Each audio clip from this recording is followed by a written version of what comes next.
Ladies and gentlemen, this is like take three. Ladies and gentlemen, welcome back to another episode of Don't Believe the Hype. I'm your host, Jaysean, and on this episode, I got one of my friends, one of my brothers here with me, Andrew Marin. This guy taught me how to play guitar, threw me up on stage for the first time. He's here with both of his beautiful daughters. Let's welcome him. Yeah, what's up, man? Yeah. I know, bro. I know, bro. I got four kids. I got four kids now, bro. I don't know how you do it, man. I really don't. I could barely handle these two. Man. You know what? If you would have asked me, um, like the second when we had Amaria, my second daughter, when we had her, I would have gave you some religious, super spiritual, and deep response as to how we do it. Oh, you know what? By the grace of God. But honestly, bro, it's a lot of um, partnership. Like it's a lot of me and Eileen feeding off of each other and working together. And I'm not gonna lie, bro. There's sometimes where I just can't do it. There's sometimes where I'm just tired and I'm just like, yo. And Eileen has to step up and she'll carry more of the load. Or there's times where she's tired and she's like, you know what, babe, I can't do it. And then I'll step up and I'll carry the load. And it's a lot of that. It's a lot of back and forth. And yeah, just you grew up in Whittier. Oh, Pico Rivera. Half. Yeah, Pico Rivera, Whittier, Covina, Alhambra. Okay. A lot of moving around with my parents. But yeah. A lot of moving around with your parents. Yeah. You said so you okay, so you were into the party scene. Uh-huh. You were in and out of relationships. Uh-huh. You grew up with your grandmother. Mostly. She was probably the stablest person in my life. So that's why. Yeah. Bro, I can relate to that. Yeah. Like my mother, so I grew up in Long Beach. My mother is single mom. She had 5 kids total, but 2 of them lived with my grandmother, and it was me, my older brother Deontay, and then my younger sister Tatiana. We all stayed. Us 3, we stayed with my mom. So occasionally I would bounce back and forth and go stay with my grandmother.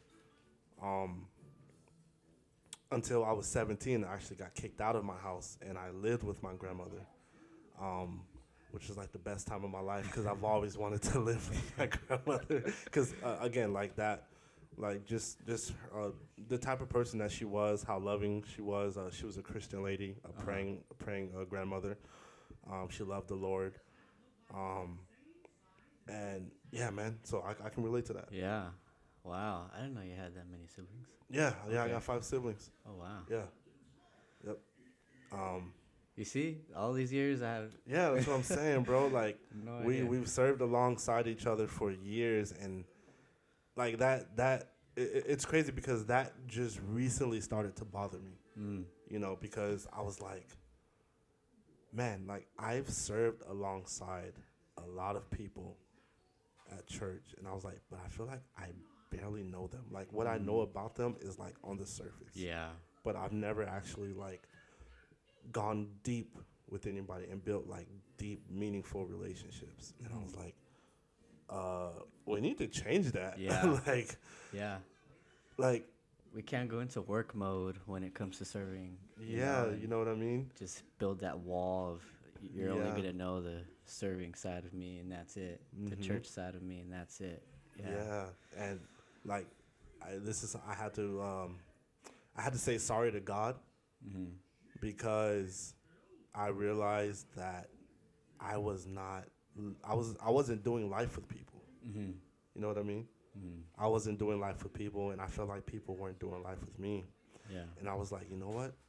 If I want that to change, I need to be the change first. Right. And I was like, let me start. Right. So I just started reaching out to people, and I reached out to you. Yeah. I reached out to Art, and I was like, dude, like these guys invested so much into me. Yeah. You know what I mean? Like, no, like I'm not just gonna be like, okay, you know what, like they're doing their own thing, I'm doing my own thing. Like, let it just be like, no, like these are people who I really like, I really care about, I really love, Yeah. and I want them to be in my life, and I want to be in their life. Yeah. You know, and here we are, man. Yeah. And I like this conversation. I pray that this is just the start of a long, deep, meaningful relationship. Yeah. You know what I mean? Because I believe that's what Jesus wanted.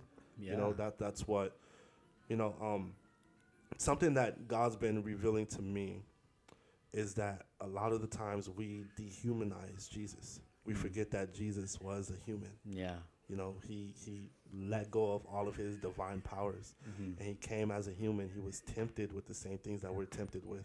Yeah. You know, he felt the same kind of emotions that we feel: grief, sorrow, sadness, joy, anxiety, depression. Like, Yeah. I'm sure Jesus All felt those emotions. all of those things. You know, and like. And the friendships too. And the with friendships too, like he disciples wept with people. You know, Yeah. like when was it Lazarus? When Lazarus died, Jesus was Yeah. he was like he was crying, but like he was distraught pretty much. You know what I Yeah. mean? He felt all those emotions. Yeah, that he felt anybody all of it. would have had. And all his only response at that moment was to cry. You know, and it's like, what if Jesus was like that? Why wouldn't I allow myself to feel these real emotions that I feel, Yeah. and to be able to connect with other people who have these real emotions, and not just tell them, oh, you know what, you're just in the flesh. You know what I mean? Like, Right. and it's I don't want that, man. Like, I unsubscribe from all of that, and I'm just like, no, like we need to. If we're going to do life with people, we need to really do life with people, and we need to be able to sit down with people and have conversations. Yeah. Even if they're hard conversations, you know, even if they make you feel uncomfortable, it doesn't matter. Like, you should be able to sit down and talk to people and go deep with people and learn about people. And it's not about me trying to minister to you or you trying to minister to me. It's just like, hey, like, I want to get to know you. Yeah. You know what I mean?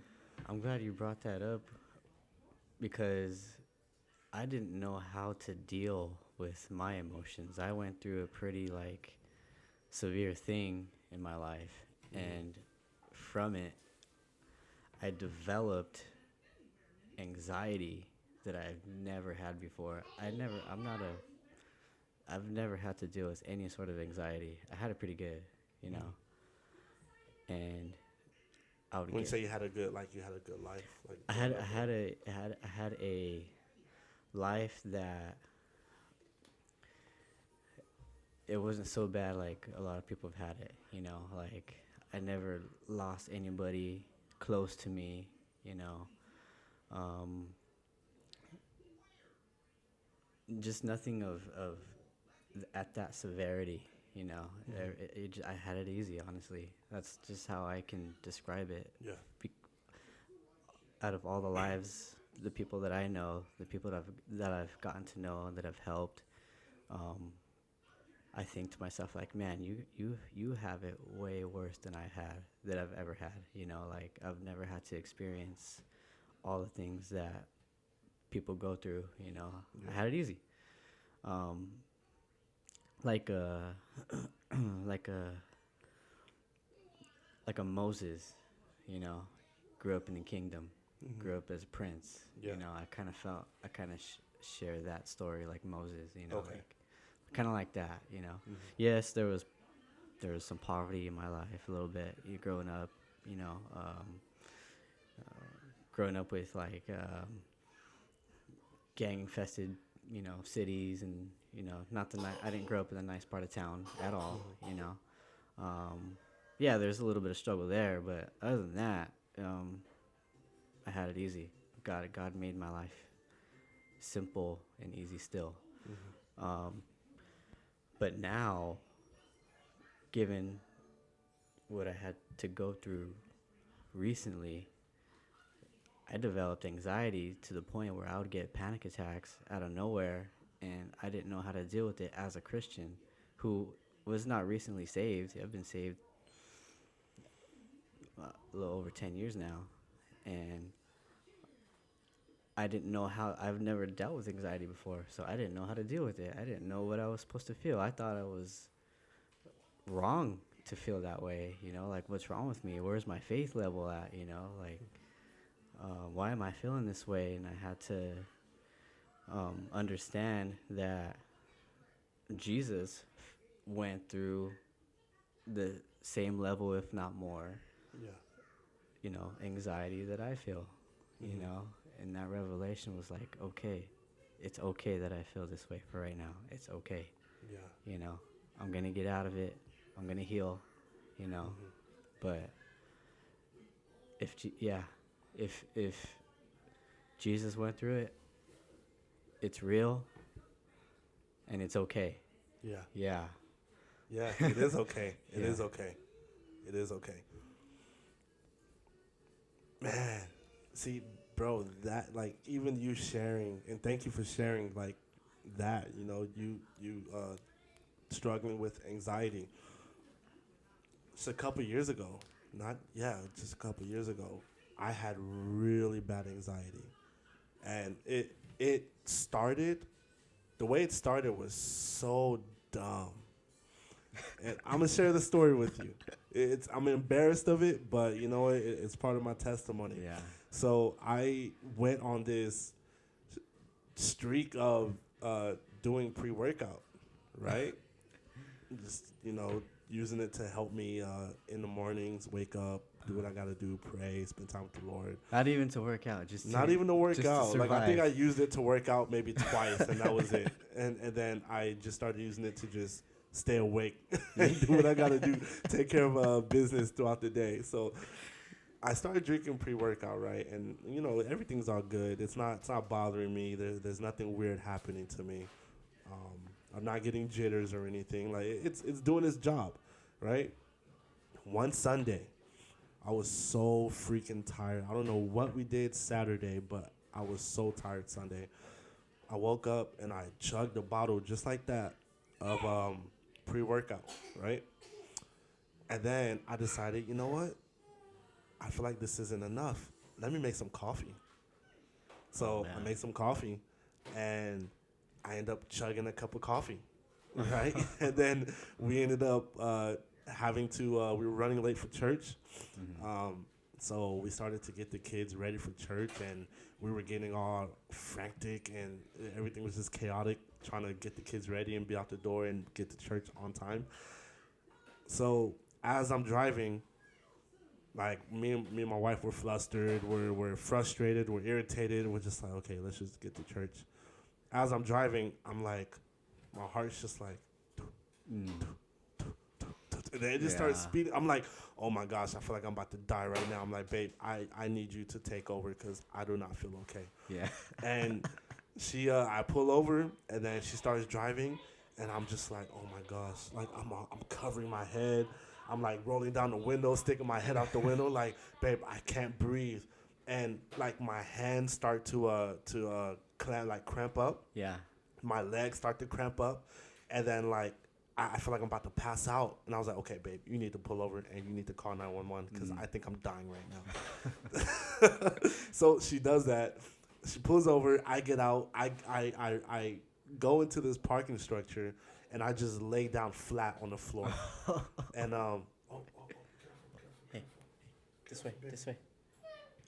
Okay. Under the table. Oh, there you go. So I just lay down flat, and I'm just like, oh my gosh. And a random lady comes up, and she was like, is he okay? And she was like, I don't know. And my wife thinks I'm dying at this point. She thinks I'm dying too. And I'm just like, Satan, in the name of Jesus, I rebuke you. And this lady freaks out and just walks away. Paramedics come. They're all asking me what happened. I think they think I'm on some kind of drug. I tell them what I did. Yeah. They put a mask on me, and like, I don't know what it was with the mask, but it helped me control my breathing. Yeah. And then, like, my heart started to calm down. Yeah. But so we ended up going to church. You still went to church Yeah, after we that? still went to church. I was so drained, but after that Sunday, we had to take the kids to the doctors, and I was so afraid. Oh, you gotta What'd she say? you gotta go to the bathroom? No. Okay. I was so freaking scared to get inside of the front seat of the car that when we took off, when we drove the kids to their doctor appointment, I started having a really bad panic attack. And from that point on, I had panic attacks every single day. Every time I got in the car and at home randomly, at work, like I couldn't go a day without having a panic attack. Yeah. I'd be asleep and I'd be so afraid to go to bed because I think that I was going to die and I Yeah. end up having a panic attack. And it was like this for a very long time. I remember like I'm so drained. I'm not sleeping at this point. It's hard for me to eat. Um, like I couldn't even speak to Eileen. I couldn't even speak about like the moment I started speaking about anxiety, it was a trigger. For her? No, for me. Okay. And I started having a panic. Like it was Yeah. like I'd eat food and I started having a panic attack. Yeah. And I remember one day going into one of our the kids' room because they were sleeping with us at the time. Their room was vacant, so I went into their room, and I was just screaming like, "Lord, take this away from me! Right. Like, please take this away from me! Like, what am I doing? Am I in sin? Yeah. Do you not love me no more? Yeah. Like, Lord, this sucks. I'm afraid for my life, and I feel like you're not doing anything about it. I hate this." Yeah. I was like, I hate this. I hate it. I don't want it. And eventually that anxiety turned into depression. Yeah. And those, I was like, those two things are linked. I for felt sure. like, I was like, I'm going to have to live with this thing for the rest of my life. Yeah. And I was not happy about it, bro. And man, Yeah. it wasn't until I started to learn more about Jesus. It's crazy because I from at that point I think it was about 5 years we were saved, Yeah. and like after that moment I started to listen to teachings where they were just talking about Jesus, talking about what Jesus did, what he died, how he died, what it meant for Jesus to go to the cross, what that meant for me. And the more I kept watching these teachings and learning more and more about grace, about the grace of God and the finished works of Jesus, I realized that I stopped having panic attacks. Wow. And it was like this revelation of like, dude, did I really know Jesus? Right. You know what I mean? Yeah. Like, did I? It blew my mind because it was like, yo, You related with him at a yeah, at I another did. level. And he also showed me, because I started to come into contact with people who were struggling with anxiety, and I was able to relate to those people and have Yeah. more empathy towards them, Yeah. and be like, yo, I know exactly how you feel. Yeah. You know? Same. So when I was in, I had run into it as a responder, emergency responder. I had run into that quite often, but I always downplayed it like, oh, they're just stressed out about whatever, no big deal, no, because it's not necessarily a life-threatening situation, but I thought it was. yeah. Hey, Bro, it feels like you're dying. it does. No, when I started going through it, I was like, wow, that's how that feels. Yeah. Like, whoa, okay. It's so you're completely out of control. Mm-hmm. There's nothing you can do about it. Yeah. And so yeah, after I started experiencing that, I had a lot more empathy, with people who were going through it, and I understood it. And it's very common. It's more common nowadays than it was back then, or maybe back then people just didn't. I think people understand covered it up. Yeah, for sure. Especially in children, it's like a common diagnosed thing in children and kids. So based on my experiences in the hospital, like it's more of a thing than I ever knew it was. Um, when I was in the ER, it was like every day, at least 5 people would come in with panic attack symptoms, chest tightness. They thought they were having a heart attack. They Yeah. thought they were gonna die, and yeah, it was like an everyday thing. So yeah, I don't know what this again. I don't know what the statistics were before, Hmm. but um, yeah. I would say this. It did push me to change a lot of bad habits. Like prior to the anxiety attacks, I was drinking coffee like heavily. Hmm. Now I don't drink coffee. Okay. I used to drink soda heavily. Like I'd have a soda a day. Now I don't Hmm. drink soda at all. Nice. So it helped me eliminate a lot of stuff, um, and really just really pay more attention to me. Yeah. You know, Your health, yeah, my your health, physical health. my physical health, Hmm. but even my mental health too. Like it made me more aware of like, hey, what are you doing? How are you doing? Like Hmm. asking myself, like, how are you doing? Hmm. You know. So I mean, I want to ask you, like, do you still struggle with anxiety? I not as bad, but I now know how to combat it. Mm-hmm. Um, it's mine is emotionally triggered. So if being a single dad is a lonely life, Mm-hmm. I live alone. It's a lonely life, and if when I'm not strong in my relationship with God during those lonely times, very easily it transitions over into depression. And then once I get into that level mentally, I'm alone. No one's gonna. I'm never gonna be loved again, and I'm always gonna be alone. And when I start thinking those thoughts, and those thoughts are easy to come. Oh yeah. Those thoughts are easy to come. Um, if I dwell on those thoughts, I slip into depression, and then it's only a matter of time before my chest starts getting tight, my hands start going numb, Yeah. and boom, panic attack. So Mm-hmm. I know when it's gonna come on. So, but I've gotten better at um, changing the situation. Like, no, I need to put on some worship. I need to change the atmosphere. Um, Sometimes I don't like to because I'm at this point in my life in this season. I'm trying to be okay with being alone instead of calling somebody up or Mm-hmm. texting somebody. Trying to get some sort of um, um, communication with somebody. Yeah. Like I'm trying to not need that and just being okay. So I'm not there 100% yet, but Mm-hmm. I'm getting there. Yeah. Yeah. Wow. That's good, man. That's. I mean, what's that? I mean, I guess like, what's it like? You know, Yeah. like so far, I know you said you're not there 100%, but like so far for you, learning how to be alone, like, what's that like?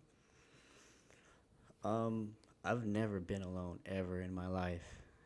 Um, Especially with like it being in a relationship, like in a romantic relationship. I've always been in one ever since I was old enough.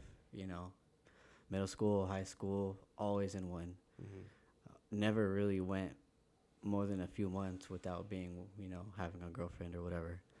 Um, and then I got married, and then we were married like about 8 years, and then we were together for about 10. And now I'm 33, and I haven't been single since I was a teenager. Mm-hmm. So that's a long time um, to never have been alone. Yeah. So I had to learn how to be alone. I had to learn Mm. how to be single. You know, single in my walk with God. Yeah. Because I was married when I came to Christ. Or I wasn't married yet, but I was already in a relationship when I came to Christ. So I was never alone while walking with God. So I had to learn how to do that. Um, You feel like your relationship with God has gone deeper now it's that you're like it's literally just you and him. it's just me and him now. Yeah, for sure. I had nothing to hold on to, you know, when when the divorce happened. You know, I had nothing to hold on to except for him. You know, um, I didn't know. I understand now when people go through things like that, and it's very common um, for people to go through divorce and feel suicidal. Mm. Okay, I felt those thoughts. Never, Wow. I never dwelled on them, but when I was in the middle of it, I was like, wow, okay, that's what that feels like. That's why people go that route. I get it.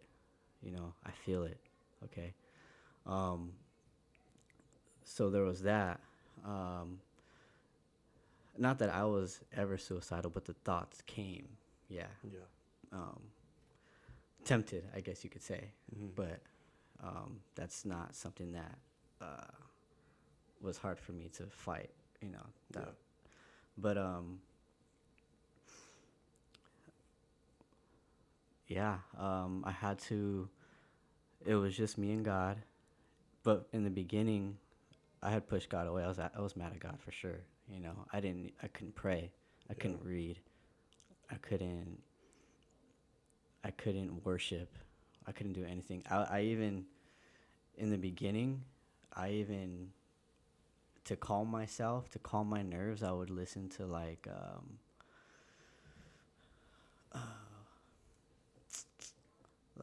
spa music, you know,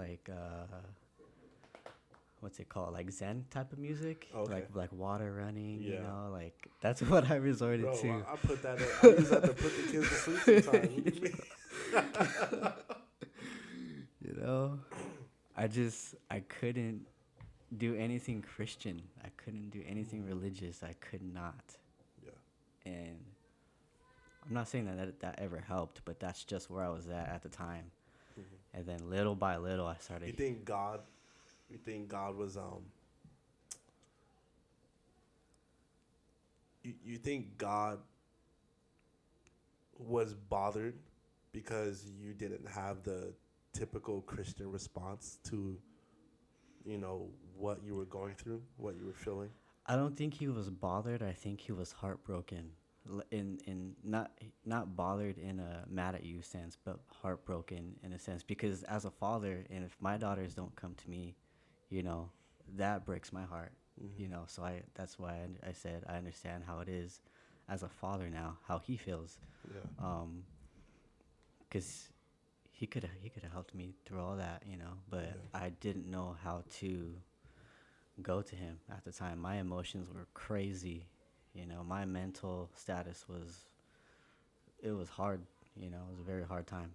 Yeah. Like I believe now, like when we experience hard times like that, because we just got out of a hard time. Me, Eileen, and the family, we were homeless. Wow. Yeah. The day we were moving out of our home, um, we were packing, and I didn't go into work that day because we had to be out that day, Mm. and we were not like we barely packed, so Mm. it was a lot of work. I got an email, and they said, "This is your final paycheck. Um, we're letting you go." Wow. And the money that we had for a down deposit on a new place, we ended up having to use for motels. Yeah. Um, That's but tough, man. yeah, it was wild. But um, yeah, that was such a tough season. But I believe that in those seasons, like, because I was mad at God too, bro. Mhm. I was like, I was livid at God. Yeah. I was like, dude, like, what are you doing? Mhm. You know, like I serve you. Yeah. I give you like my my hard earnings. Mhm. You know, um, like I've sacrificed so much for your house, Mhm. and what are you doing? Yeah. And I was mad, bro. Like I remember I was writing letters in my phone. Like the way that I was coping was I was writing letters to myself. I Wow. was sending myself so I had two Instagram accounts, Uh huh. and I would use one account to write a letter to another account, and I would read it as if somebody was sending it to me, and that's how that got me through times, Wow. because I just felt like God was just not there. Yeah. I felt like He was not speaking to me. He wasn't guiding me. But like I believe that in those moments, I believe God's heart is broken because He sees how much we're in pain, Yeah. and as a father, He doesn't want to see His kids go through that. Yeah. You know, and even with us being angry at God, I think He's okay with that, Mm-hmm. because like I mean, why give us emotions if we can't express it? Yeah. You know what I mean? Why allow me to be angry, or Yeah. give me that emotion of anger when I can't express it, when I'm pissed off? Mm-hmm. You know what I mean? So Right. like,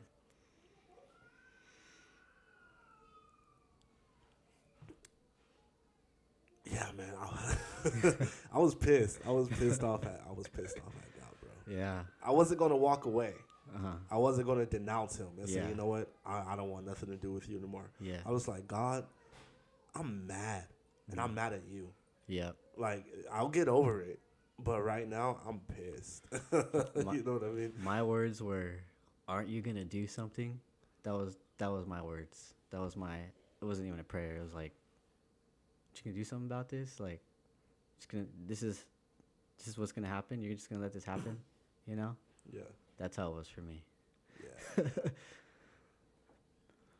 I think He's okay with it though. I Mhm. think He's okay with us express. I mean, I think God would rather us do that than go and like just go off the rails Mhm. and do something stupid. Yeah. You know what I mean? Like hurt ourselves or hurt somebody else. Or Yeah. I don't know. I think God would rather us voice our frustrations and our anger Yeah. to Him than us go and, you know. I remember at the time I was reading a lot of Psalms. Don't know why, but that's all that was going on in Psalms for the most part, were just raw emotions. Even if it was like, how can you let this happen? Like, those are in Psalms, you Yeah. know? Like, That's right. you know? Yeah. And then, like, the whole Job book, like, um, I felt like, oh, okay, this is my Job moment, you know, this is Mhm. my Job season. So I didn't really read too much of Job before, you know, like I read the general story and I didn't relate to it at the time, you Yeah. know. Yeah. And now I'm like, okay, I'm Job. All right, Joe. I see Okay. the kind of energy Right? you were on. Yeah. And I read through Job and it's like the whole book he's struggling. Like he doesn't cuz I was trying to study like restoration, like how do I get restoration, Yeah. you know? And I was like, Job somehow got restored after all that. Let me read Job. And I'm reading and I'm reading and I'm reading. Like, this guy doesn't get restored till like the last page in the last chapter of the book. Oh man. So, yeah. I avoid the book of Job. I avoid it because I'm like, Lord, I don't ever want to go through what this guy. Like, I already relate to Joseph, and I get mad at that. It's like, man, like, I love the book of Joseph, but I find myself in this book, and I'm just like, Lord, like, come on, man. Man. It's a trip, though, bro. Yeah. It's God.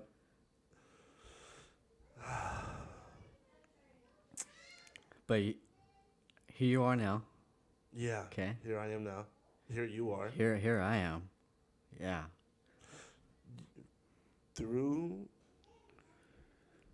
And this is something that I found myself, like, there's a longing to be with Jesus now. Mm. At least for me personally. Yeah. Like, I think about heaven, and I'm just like, there's a part of me that's just like, man, I can't wait. Yeah. You know what I mean? Right. Like, I can't wait to be in a place where there's no more pain. Yeah. There's no more suffering. You know, there's no more struggle. Mm-hmm. Like, it's just Jesus. you know.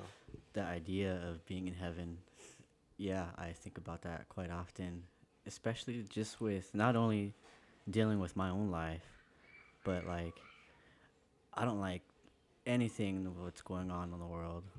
Like nothing is going good. You know, Yeah, man.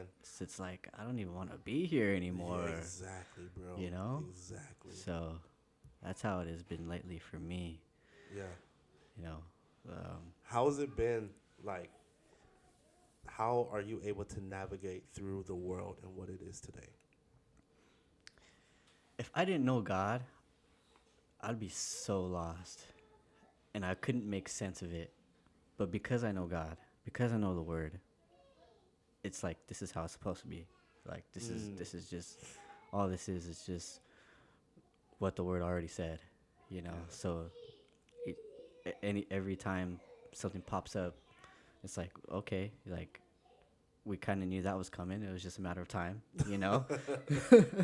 Oh, okay. I'm not really surprised. I mean, the word said that, so Yeah. there it is. So I don't like it doesn't scare me. It's like okay, like we knew this is coming. We already knew. We know how it's gonna end. Yeah. You know, and bring it on. You know, like Mm, that's how I feel right now. I don't like the news like they sell fear, right? oh yeah. So I mean I stay in touch with the news to just know what's going on, but the news is so like politically motivated now. Like you can't trust anything. Yeah. You don't know. You never know what the truth is. Mm-hmm. So, but the word of God is truth. It's Yeah. always going to be the truth. So, I'm not trying to sound super religious, but that's the only way I'm able to make sense of of everything that's going on. Just staying grounded in the word. Yeah. Yeah. I feel you, man. I I'm a very curious person, so I look at everything. Um, like I'm on YouTube and I'm listening to podcasts. I'm listening to people speak. I'm listening to all these political debates. Mm-hmm. You know, debates on abortion, debates on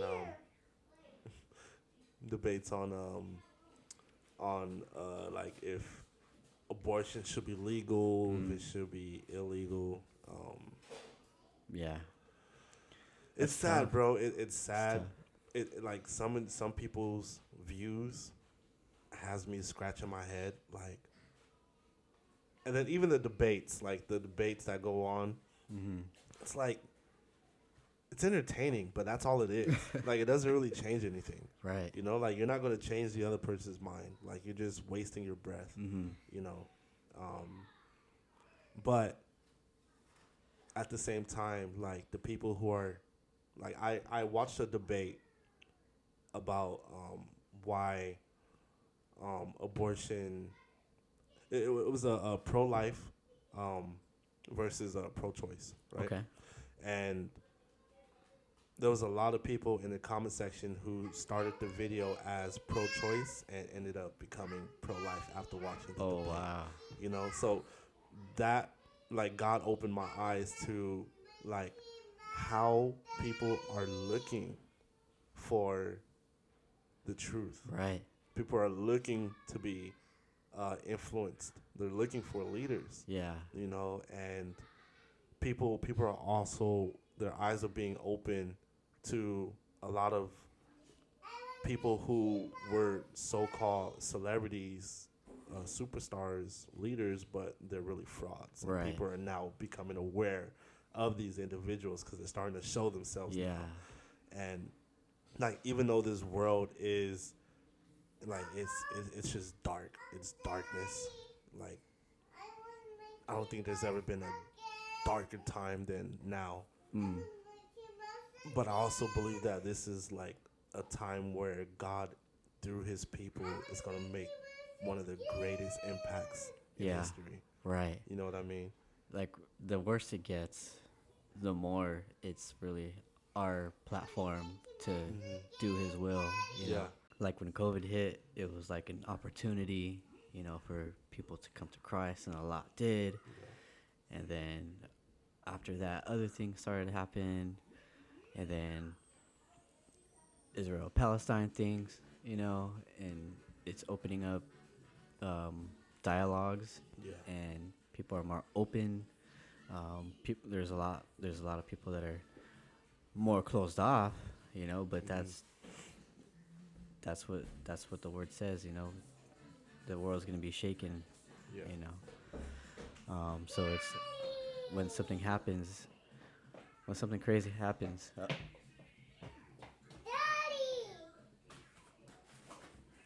Hey, can you go watch TV with Sissy?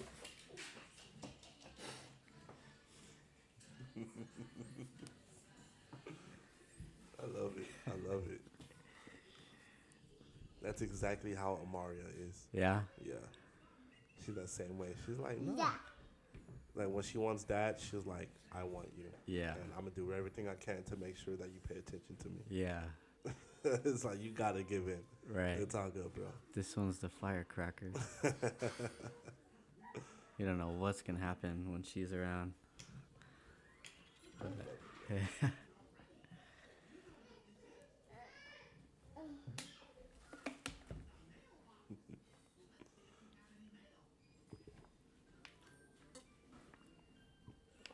Yeah, I don't want to keep you late either, bro. Okay. So we can wrap it up at 10 too. okay.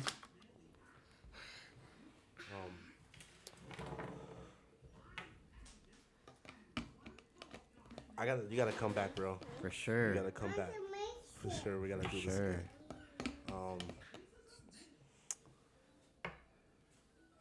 Yeah, man. Is there anything on your heart? Tell me about what God has been doing with you with all of this. You hadn't done this before haven't. till recently, and I feel like I've been following your stuff, so like I feel like you're able to express yourself in a way you've never were able to before. Yeah. Yeah. Like this is something that God's like he's put in my heart to do. I avoided it for a while. I pushed this off for like 2 years. When I started doing music back in 2018, God, I feel like that wasn't. Like, I feel like that was part of my calling, but it wasn't like everything. And I kept feeling like God wanted me to do this, and I pushed it off. I was like, no, I don't want to do that. I don't want to do that. Like, I just want to do music. I just like people aren't gonna want to listen to me talk. People don't want to hear me talk about Jesus. Yeah. Jesus. People don't want to hear me expressing myself. And I would just pray about it. Like I wouldn't do it. I just pray about it. Like God, if it's something you want me to do, then you're gonna have to put it in my heart to do it. Because if you don't put it in my heart to do it, I'm not gonna do it. Right. And eventually I was just like, you know what? Like I woke up one day and I had this desire to like, man, I want a microphone. Like I want a camera. And I started talking and I was just like, oh man. Like I feel like this is exactly what God wants me to do. And then he just started speaking to my heart about people out in the world, like people who wouldn't step foot in the church ever again. People who felt like people who once were Christians but walked away because they felt like the church let them down. Yeah. And I was like, what if I can speak to those people? Yeah. I was like, what if I can speak to the people who would never step foot in a church? And also another thing too is like during that season of me learning, like I swear, bro, that season it felt like I was born again for the first time. Wow. After 5 years of saying I was a Christian, I felt like I really didn't know Jesus. And you know what? Now that I go back, when I first got to Freedom, I started running in ministry right away. I was in LOF, and I would get pulled out of LOF to go and serve. Yeah. So I never really sat down. I never really dealt with my issues. Yeah, to go through that process. Yeah, I never went through that process. I just kind of swept everything under the rug and was just like, oh, you know what? I'm being used by God. I think I'm good. Yeah. Yeah. So getting to know more about Jesus, I realized I was like, man, what if people knew more about Jesus? You know, like I'm not gonna give you I'm not gonna talk to you about what you can do for God. Mm-hmm. Like there's already pastors that can tell you that. I want to talk to you about Jesus. I want you to be educated on what Jesus did for you, Yeah. what that means for you. Mm-hmm. You know, and I wanted people to understand that everything that we do for God shouldn't be out of a place of obligation and commanding, Mm-hmm. but it should be out of a place of like, hey, like I'm not doing this to get so I can get God to do something. I'm doing this because God has already done everything, and this is my response to what He's Right. done for me. And I was like, you don't hear a lot of people talking about that. Yeah. There's not a lot of people who preach like that, Right. you know. And I was like, Especially in like in a church setting where there's like sometimes it feels like a rush um, to like the process is rushed sometimes because the church needs to be somewhere and you're kind of along for the ride and they're going at a pace and you're kind of forced to go at that pace. You know, I that can I understand that. Yeah. And that can do more harm than good sometimes for sure. Um, I can say that was me too, for Yeah. sure. That was, you know, there was a lot of things that, not that it was the church's fault, but I didn't allow myself to go through a process, and I went through a lot of things that were unnecessary. And so even with these conversations too, like I shared in the beginning, like I wanted to be able to connect with you know, people like you and Art, people who I've known for years, you know, served alongside for a long time. But also, like, I believe that when Jesus wasn't teaching in the synagogues, he was doing this. Oh yeah. He was having conversations with people. Uh, You know, people who didn't believe like him, didn't look like him, didn't talk like him. And I feel like this is how you have impact on people's lives. You know, so like God's put that in my heart. Like, why don't I invite people who isn't Christian to come on and to talk to them yeah. and talk. just to talk? You know, not trying to convert them, not trying to pour into them. Just like, hey, like, you know, this is who I am. I want to get to know who you are. You know, and I can share my wisdom and I can share my testimony of what God has done in my life. And you know, if it's something that you want, like we can talk about it. You Yeah. know? But really, it's just about building relationships with people. And like, this is what God showed me. He showed me this, having conversations with people who were different from me. And he showed me how there's not a lot of people that's willing to do that, you know, because it's like, it's uncomfortable. Yeah. You know, because you don't know what the other person's going to say. You know, they might say some wild stuff. They might, you know, oh, I'm a porn star. You know what I mean? Like, I don't know. Like, Yeah. they might, like, I'm a, you know, I'm a pimp or I'm a pro. Like, I don't know. Like, you know, but who did Jesus sit down with? Notorious Exactly. sinners. Exactly. Yeah. You know? So it's like, if we're going to be the hands and feet of Jesus, then I need to be able to be uncomfortable and allow God to move through me. It's more like, okay, once I'm there and I have those type of people on, I get to move out the way. Yeah. It's You like know? you don't even have to preach. You don't have to be super religious with people. People aren't looking for that. No. They're not looking for that. No. Bill Winston said, people are waking up. They're not falling for religion anymore. Like, if you're not being authentic with people, they're going to know. Wow. You know? Like, if you're not being real with somebody, they're going to know. Yeah. You know what I mean? And That's people just want to be heard. that's why I am against, not against, but I dislike mainstream Christianity. Oh, You know? bro. I wish we had more time to talk about that. 'Cause Right. I just did a video, and I was like, the video was about why aren't we teaching about Jesus every Sunday? Yeah. Like, how come Jesus is only, you know, emphasized on Easter and Christmas? If he's like, if everything we do is because of Jesus, why aren't we talking about it more? You know, and in the middle of that, I was like, you know what? I'm so tired of this modernized Western civilization form of Christianity. I'm done with it. I'm tired of it. Yeah, it doesn't feel. It feels like inauthentic. Um, is that a word? Inauthentic? It is now. I'm not sure, but It is now. whatever. I like it. Yeah, Sounds good to me. like when there's like a cheesy Christian movie that comes out with like a cheesy Christian song, it's like I don't want nothing to do with that. You know, Yeah. Christianity is not butterflies and rainbows. It's not. You know, It's not. yeah. But yeah, we can talk about that next time. Yeah, for sure, man. 'Cause I got a lot to say about that. I'm sure you do too, man. Oh yeah. But yeah, man. I'm glad you agreed to come on. I'm glad we got to talk. Um, your daughters, you guys are welcome here For sure. anytime. Thank you. You know, you guys are family. I'm sure you bring your daughters around more. They'll warm up. Oh They yeah. get used to the girls, Oh, used to yeah. the kids. Yeah. Maybe it can be an earlier time, not Yeah. past everyone's bedtime. Exactly. You know. Yeah. But yeah, man. Okay. Thank you for coming out, bro. Thank you. Appreciate you, Thank man. you for having me. Appreciate Yeah, no you. problem. That's it, guys. Thank y'all for watching. Peace.